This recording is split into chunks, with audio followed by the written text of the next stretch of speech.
Hello, students. Good morning. It's your English class, and I'm your teacher, Smriti Miss. So, today I'm going to read out long E sound words. Okay, students, as you have already understand what are long E sound words, so today we are going to read the words that is made by long E sound. Okay, students? Students, here you can see in this book there are some words in a sentence, okay, and some words are highlighted with orange color. आप लोग book में देख सकते हैं कि यहाँ पे words और सेंटेंस है, तो वो सेंटेंस में कुछ वर्ड्स बना हुआ है और वो वर्ड्स ऑरेंज कलर से हाईलाइटेड है. सो these highlighted words with orange color are long e sound words. Okay, तो जितना भी ऑरेंज कलर से हाईलाइट किया हुआ वर्ड्स है, ये सब कौन सा वर्ड्स है? ये सब है long E sound words. So now let's read this words. Okay, तो अब हम लोग इसे रीड करेंगे. ठीक है, I will read and explain you what does this sentence wants to say. Okay, so it goes on like this. Dean went to the beach. A bird flew over the sea. It had a bead in its beak. The bird flew to the peak to lead it to him. Dean showed it a pea. The bird wanted the pea, but it must clean its beak. The bead fell. Bird got the pea. Dean got the bead. So I read this sentence. मैंने ये sentence read कर लिया. अब जितना भी highlighted words है उसको फिर एक बार रीड करते हैं. Okay, DEAN, dean. Dean is the name of a boy. आप लोग पिक्चर में देख सकते हैं एक लड़का है वहाँ पे, तो ये क्या है?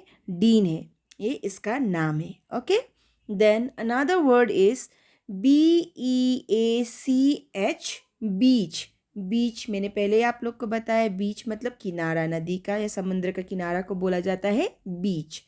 Another one is SEAC. Sea means बड़ा सा समंदर.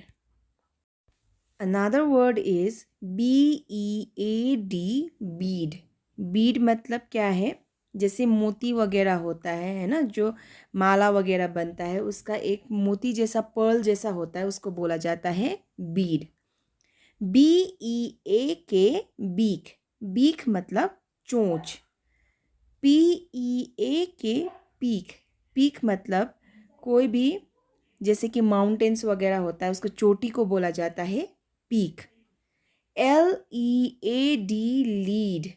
लीड मतलब क्या होता है? लीड मतलब क्या करना?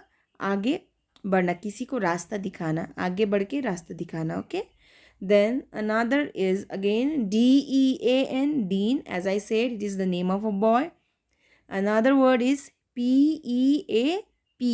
पी मतलब क्या है? मटर के दाने, मटर है ना, जो हम लोग खाते हैं. Again another word is PEAP, same thing. Then CLEAN, clean. Clean मतलब साफ करना, साफ. यस और no? BEAK, beak. BEAD, bead. PEAP, BEAD, bead. Now let me explain you what does this sentence wants to say. अब ये sentence का क्या मतलब है, क्या बोलना चाह रहा है ये सेंटेंस, हम लोग समझने की कोशिश करते हैं. Okay, Dean went to the beach. Dean कहाँ पे गया? डीन बीच पे गया, मतलब नदी के किनार पे गया. A bird flew over the sea. तो जब वो किनारे में था, नदी के किनारे में वो था, तो उसने देखा कि एक चिड़िया उड़ रही है, मतलब नदी के ऊपर से उड़ रही है, मतलब नदी या समुद्र के ऊपर से उड़ रही है. ठीक है. It had a bead in its beak. और वो अपने चोंच में क्या रखा हुआ था? वो एक छोटा सा मोती का जैसे एक दाना रखा हुआ था. ठीक है. The bird flew to the peak. और वो बर्ड कहाँ पे उड़ रही थी? वो मतलब वो पहाड़ के, वो माउंटेन के मतलब चोटी के तरफ उड़ रही थी. ठीक है. To lead it to him, और वो उसको रास्ता दिखा रही थी उधर की तरफ, ठीक है, चोटी की तरफ जाके वो डीन को रास्ता दिखा रही थी। Dean showed it a P.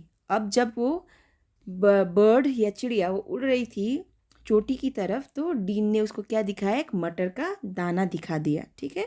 The bird wanted the P, और जब उसने वो दाना देखा मटर का, तो चिड़िया को वो मटर का दाना चाहिए था।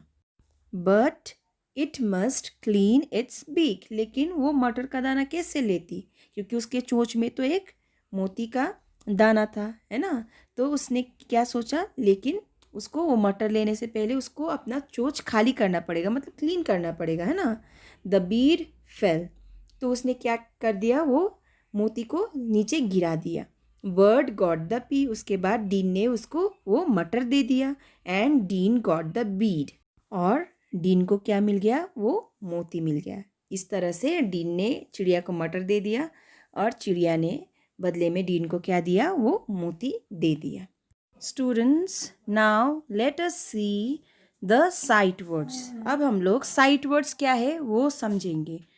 नाउ सी, पहले ये साइट वर्ड्स पढ़ने रीड करने से पहले मैं आप लोग को साइट वर्ड्स क्या है वो बताती हूँ। Sight words means words which appear regularly, okay, and which is not phonetics in nature, मतलब जो वर्ड्स सेंटेंस में बार बार रिपीट होता है और उसका कोई भी फोनेटिक साउंड नहीं होता है, फोनिक साउंड नहीं होता है, बिना साउंड के, फोनिक साउंड्स के वो वर्ड्स बनते हैं, ठीक है, और जो सेंटेंस में बार बार आते हैं उसे बोला जाता है साइट वर्ड्स, ठीक है।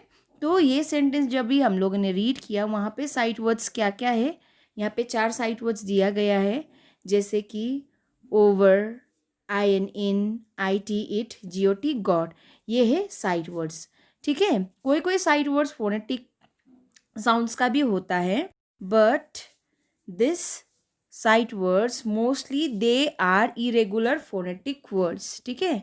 और जो बार बार सेंटेंस में रिपीट होता है, और हम लोग उसको कैसे जान सकते हैं, प्रैक्टिस के दौरान, मतलब प्रैक्टिस करके, बार बार रीड करके उसके बारे में हम लोग प्रैक्टिस हो जाता है, बार बार रीड करके उसके बारे में हम लोग क्या कर सकते हैं, जान सकते हैं। That is why it is called sight words. So जो वर्ड्स हम लोग देख के ही मतलब पता चल जाता है, प्रैक्टिस के बाद जो रीड करने में हम लोग को हेल्प करता है, उसे बोला जाता है sight words, okay.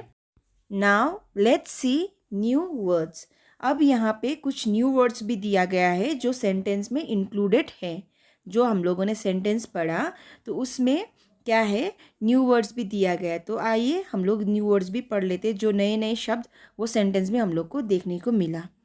WENT went, BIRD bird, FLEW flu, SHOWED showed, WANTED wanted.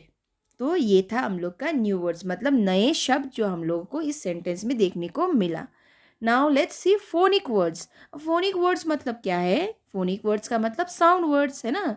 तो जो सेंटेंस में ये साउंड वर्ड्स यूज हुआ है वो क्या क्या है, BEAK beak, PEAK peak, PEAP, BEAD bead, CLEAN clean. So these were the sound words that has been used in the sentence. तो ये क्या था, फोनिक वर्ड्स, साउंड वर्ड्स थे जो सेंटेंस में यूज किया हुआ है।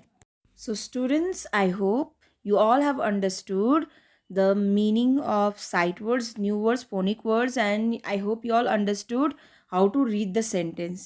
So your task is you have to read this sentence again and again. तो आप लोग को क्या करना है, आप लोग का वर्क क्या है, आप लोग को ये रीडिंग प्रैक्टिस करते रहना है। ऐसे सेंटेंस में आप लोग जब तक रीडिंग प्रैक्टिस करते रहेंगे तो आप लोग का रीडिंग स्किल भी डेवलप होगा। So this is your task. Thank you and have a nice day.